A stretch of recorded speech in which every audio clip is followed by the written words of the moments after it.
Hey everybody, welcome to the Hump Day Hot Tip once again. And last week we looked at connecting two curves from different sketches and achieving C2 continuity. Now, many of you might refer to that as G2 continuity, but actually that's a subtly different concept. And what we're going to do this week is talk about upping the ante on that, going up a degree to doing G3 continuity. And you notice I said G this time because this week it is G3 continuity. It's not C3 because it's not parametric.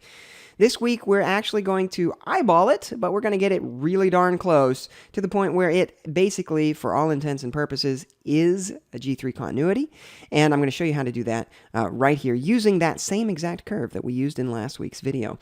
So here we have these connected curves. You can see that they are currently technically C2, where we do have the same radius of curvature. Same radius at the point where the two curves meet, but the rate of change with those is very different. Also, you'll notice that there is, as I pointed out last week, one CV that's really close to another down here on this curve, and that's causing this weird lump in our surface, or I should say in our curve, which is going to be problematic for us in terms of highlights on our surface, and it could definitely create degenerative geometry as we work with our surfacing. So it's important that we smooth that out if at all possible. Now, there's no automatic way to do that in SOLIDWORKS. SOLIDWORKS does not have any kind of C3 continuity option built in, but we can get there manually, and we have several ways of doing that. The way we're going to do it this week is the simplest old school way. It's been around in SOLIDWORKS for quite some time. It's just kind of hidden. So because we have C2 continuity on the right side, we've already got this funky little doodad here called a curvature control. And you could actually, in some cases, drag that in order to change the geometry. But I find it's pretty flaky. Generally doesn't work very well. I wouldn't recommend it. You can select it and find out things about the curve at that point. For example, the radius of curvature at that point. Kind of cool to know. But all we need to do is add another one at the other end. So let's right-click here. Head to Add Curvature Control. Drag all the way to the other side. And click to drop it.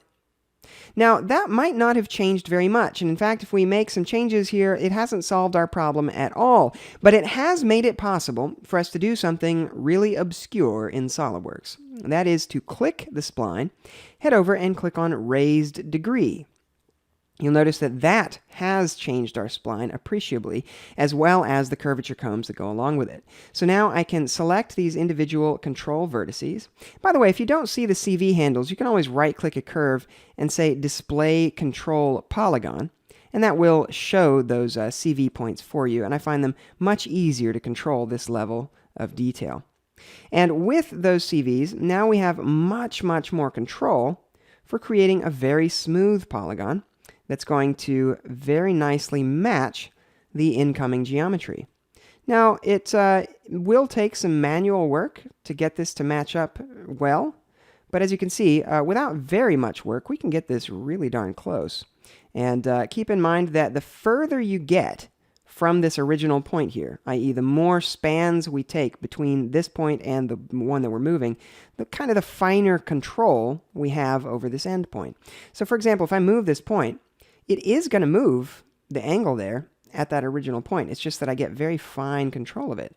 So as I move further and further away, I can really massage this very gently and very gradually into place. Okay, so that is this week's Hump Day Hot Tip. Definitely let me know how that goes for you. And yeah, keep in touch. We'll talk to you soon. See ya.